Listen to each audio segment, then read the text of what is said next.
We are Embrace the Globe at 21. What? Yes, we are. I'm Spencer, And I'm Daniel. and today we're checking out Geography Now, Brazil. Man, I've always wanted to go there. Me too, man. I have yet to be to Brazil. Yeah, You know. that's another YouTube rabbit hole I'm falling down of fun places for American expats to go.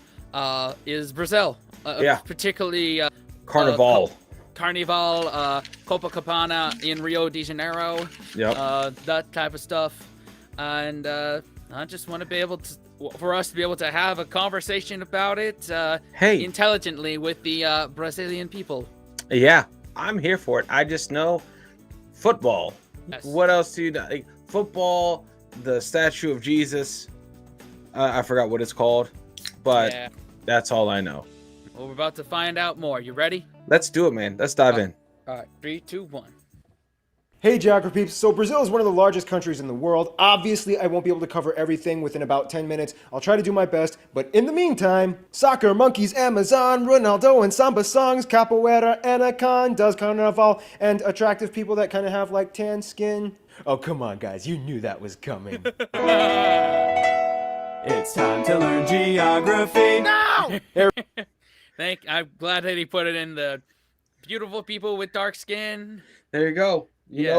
You know it was heading that way. You know it. Yep. And Ah. because Brazil is like higher up in the alphabet, and like this was the early part of Geography Now, I'm sure a lot is going to be missing. Like Oh, I bet. good thing both United Kingdom and United States of America were lower down in the alphabet, because there's so much to cover with both of them. Yes. Yeah. So let's see how he elevator pitches Brazil. Yeah, that's what it is. It's an elevator pitch. Yep. A 12-minute elevator pitch. Yeah. Wow. Okay. Yeah. Good luck, Paul. Good luck. Everybody, I'm your host Barbie. I guess that's a thing now. And after weeks of anticipation, we finally finished the Brazil video. And you know how we start these things. Let's dissect the flag.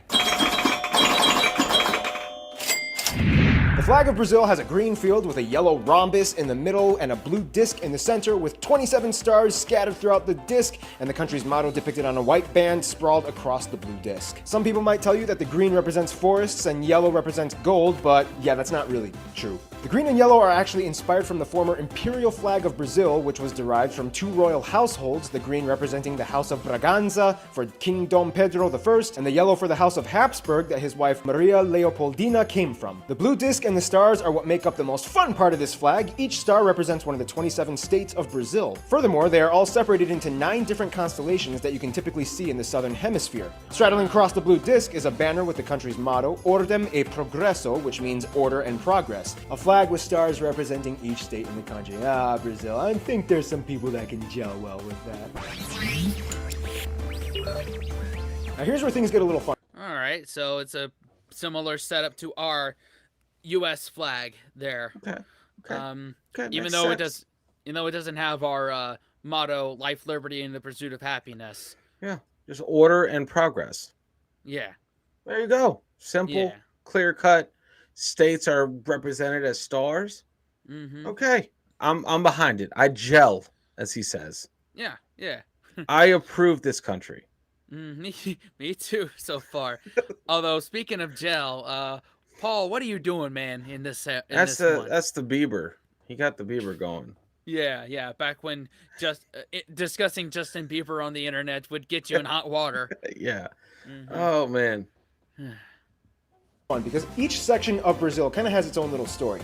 But first, Brazil is the largest country in the South American continent. If you grew up in Latin America, you would have been told that both South and North America are together one continent, but for pragmatic definitional reasons, we're just going to treat South America as a separate entity, as its own continent. Brazil's domain stretches all the way from the Atlantic coast and deep into the interior of the continent. Brazil is bordered by every single South American country except for Ecuador and Chile. You could also technically say that Brazil borders France. Why? Because of this little guy, French Guiana. That's right, this is not a country, but rather an overseas territory of France. It's okay, raise your hand if you just learned that. You're learning. The country's capital is the... Oh man, those early video cringe stuffs. Yep. Hey, Mm-hmm. it's okay. I know Guyana. I know Guyana They have the best Kool-Aid. Yeah, I'm just kidding. That might have gone over your head. Never mind. Cult, mass suicide, drinking Kool-Aid. That's what put them on the map. Yeah. That's what put them on the map. That's right. Jim That's what- Jones, I think. You know, it takes me a couple of seconds to get these things. It's okay. That's dude. I like learned that late in my life, right? So that happened before me, I Mm. think. So But- 5 years ago, at least, right? At least 5 years ago. Okay, so I'm on a good path then. Yeah, man. We're learning. We're learning Yeah. So yeah, they do border France. You could in a say that. way. In a way. Yeah, in some Right. way. Yeah. Aptly named Brasilia, located slightly inland in the central west region of Brazil, and actually administers itself in its own federal district, much like Washington, D.C. Brasilia was actually built in 1960 as they were switching from the old capital, Rio de Janeiro. That's right, it's pronounced Rio de Janeiro, not Rio de Janeiro. Get it right, we're not in Mexico, this is Portuguese, not Spanish. Okay. Say it with me. Rio J. de Janeiro. Rio de Janeiro. Oh man. Rio de Janeiro. Yeah. There we Yeah. go. Okay. Got it. Hopefully. Portuguese. Yes.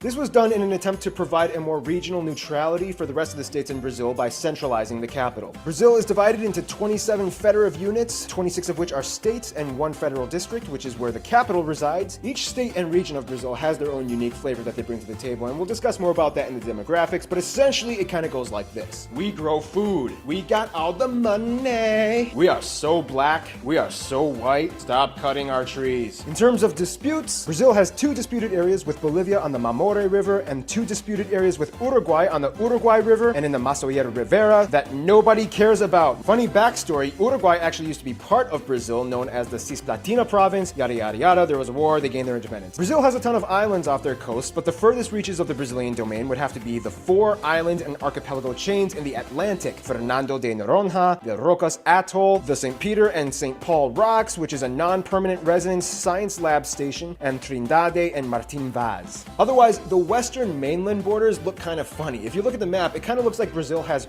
river Tourette syndrome, in which they have a lot of half rivers, but then they jump onto the next adjacent river, which is like a couple hundred kilometers away. It's like, I'll take part of the Rio Acre, but then, I'll cut through and make my way over to the Rio Puros. I'll take the Rio Santa Rosa, but then, I'll jump over to Rio Breu. This all had to do with centuries of disputes with the former empires, and today you have this massive piece of sovereign complexity. And that's just the borders. Wait till you see what's inside the borders.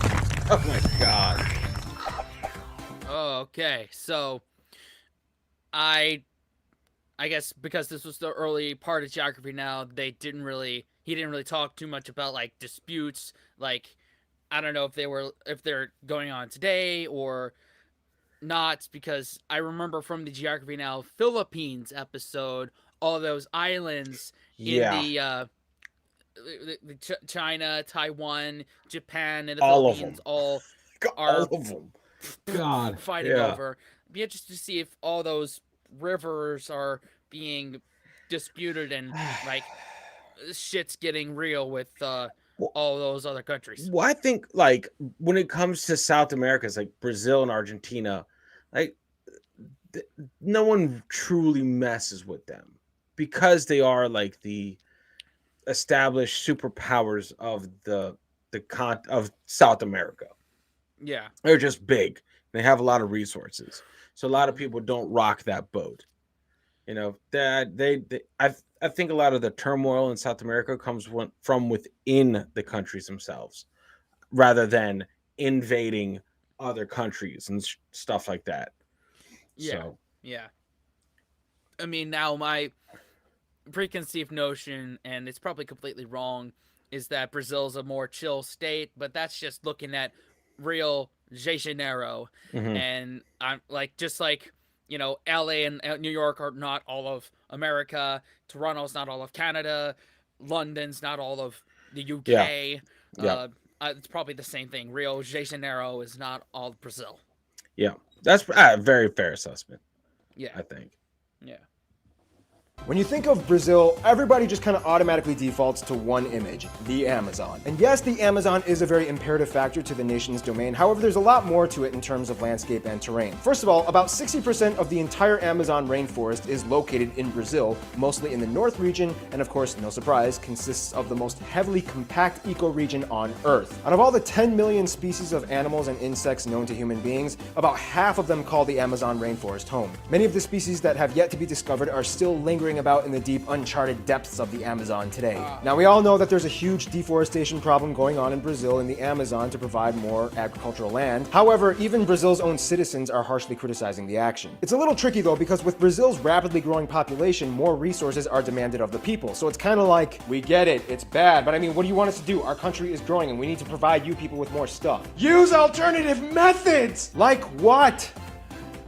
We're working on it! Otherwise, outside of the Amazon, the rest of the country has a vast array of contrasting scenery almost equally as fascinating. Along the coast, you have the Mata Atlântica, or the Atlantic Forest, the Cerrado, or the tropical savannas in the center. This is also the area where most farms and ranches can be found. Also, keep in mind, Brazil is one of the top countries in meat production and exports. In the south, you have the Araucaria, or the pine evergreen forests. In the north, you have the small mountains, especially close to the border of Venezuela, in which you can find one of the most notable natural landmarks being the tri-point border between Venezuela, Guyana, and Brazil, Mount Roraima, even though Brazil only owns about 5% of the mountain. But still, it counts! Roraima is one of the strangest looking flat-top plateau mountains with vertical cliffs almost perpendicular to the ground, earning it the label as one of the hardest mountains to climb. Fun side note, Mount Roraima was one of the areas that inspired the scenery for the Pixar movie Up, which is a great movie. By the way, go ahead, watch it. And with that said, Pixar and Disney, you can't sue me for copyright infringement rights for using a clip of your movie in my corner box here, because in accordance with fair use limitation rights, I commented and gave a critique on your material.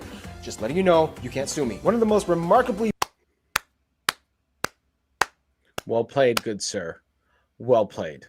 See, he gets it. Yep.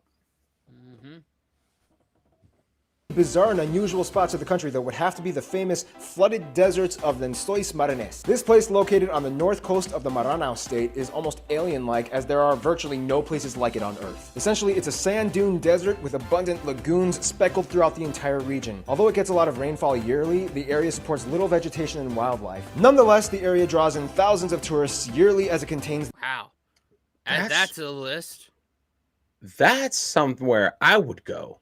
Yeah. That sounds awesome. Actually, I don't know. I don't know. Is that awesome? Random lagoons strewn through a desert? That's weird. That's a weird concept. Yeah, that's like a contradictory thing right there. A flooded desert. Interesting. Yeah. I mean, you've got water. I don't know if it's drinkable, but with those life-saving straws, it probably is. Probably. Yeah. Man. But, you know, you can take a swim and from this relax shot on here, the beach. Yeah, and not have to worry about sharks. Is it technically a beach or is it still a desert? Like, I don't know. I don't know. It's This is like weird. That's odd. Yeah, hell yeah. Yeah. The almost paradoxical juxtaposition of elements in its scenery. It's not every day that you see a flooded desert. All right, let's talk about the Brazilian people.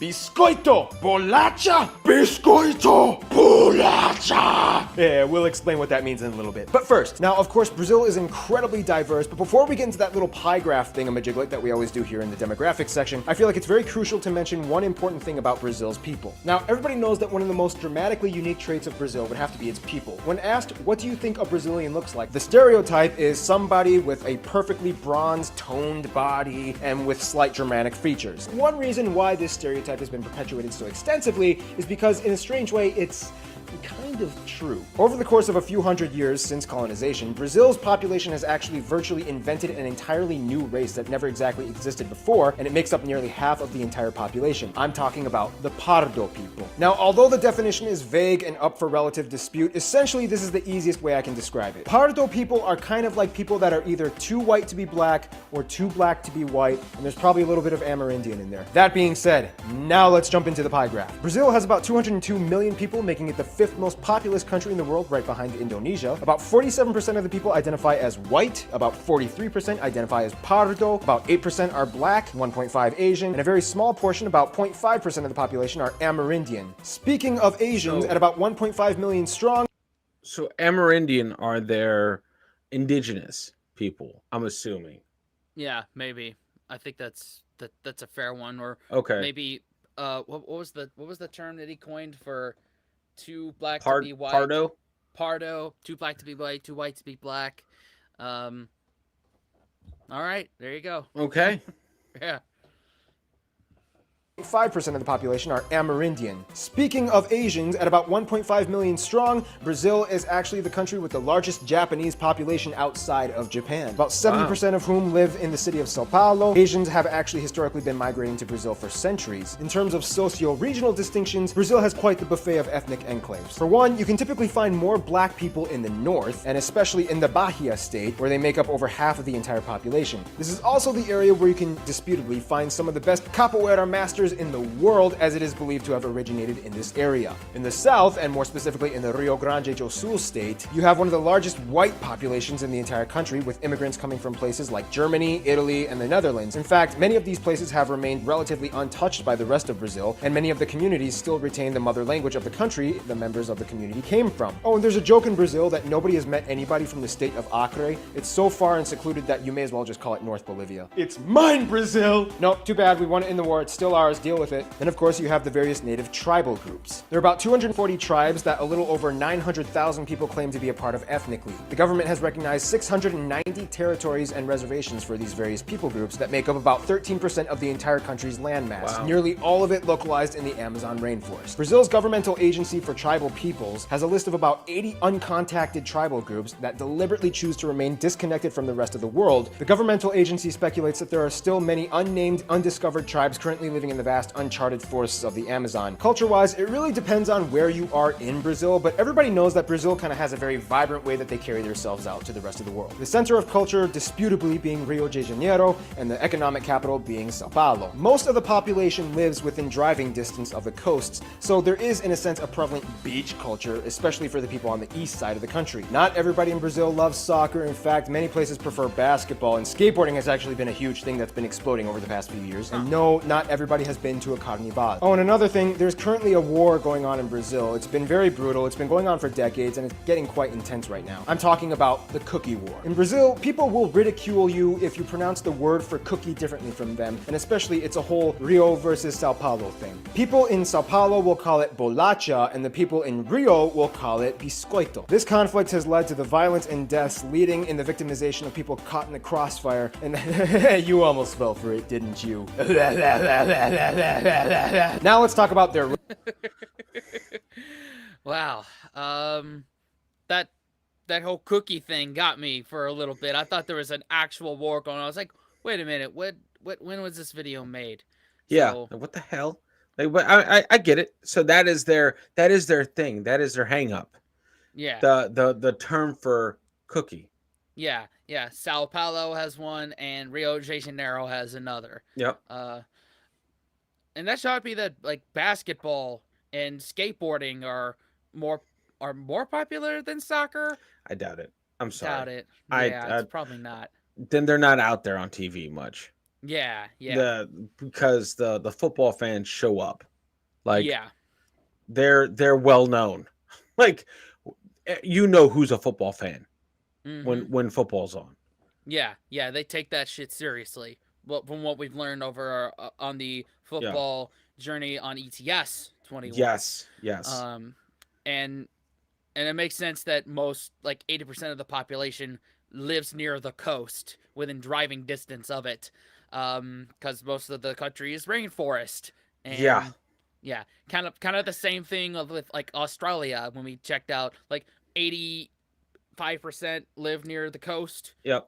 And like sense. Because the interior is just like, why would we go there? It's the fucking rainforest. One of the densest rainforests. So yeah, we'll just live everywhere else.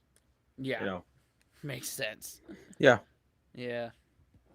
Relationships.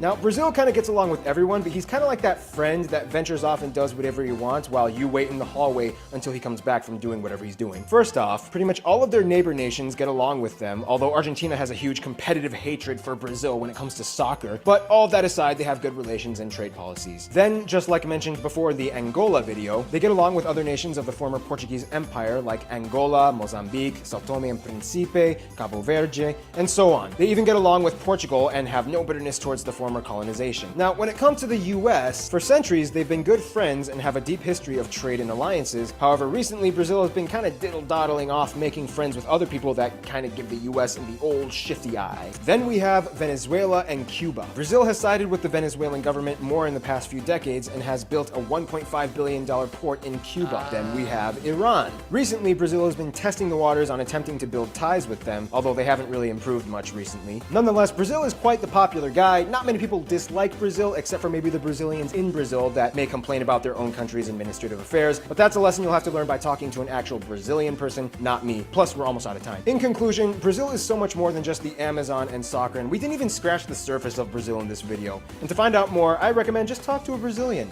Just remember which side of the cookie you're on. Stay tuned, Brunei is coming up next. All right. Hey, All man. right. That was a good Yeah. one. That was a good crash course. Like, Yeah. again, this is one of the shorter ones in the early days of geography now. So Yeah.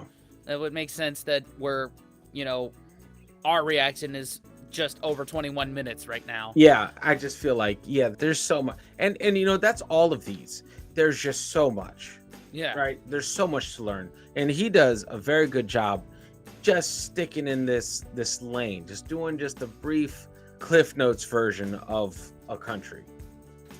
And it gets the conversation rolling, which is what we're trying to do here, is get that conversation rolling. And we want to hear what you think. What do you call a cookie, for one? And for two, when we do go to your country, what are your tips? Where to stay, how to... Yep. Things that obviously were not covered in this. And in fact, I would say this. What do we not do? Yeah, give us a whole list of things not to do. And I know those are going to be long lists, but hey, it all helps. That's the real list I want to know. Yeah, Like, okay, what can't I do? What shouldn't I do? yeah, As a person of U.S. citizenship, go Yeah. down there and do. yeah. As two white people, what do we not do? Very true. Just let us know, because I feel like that's the real list.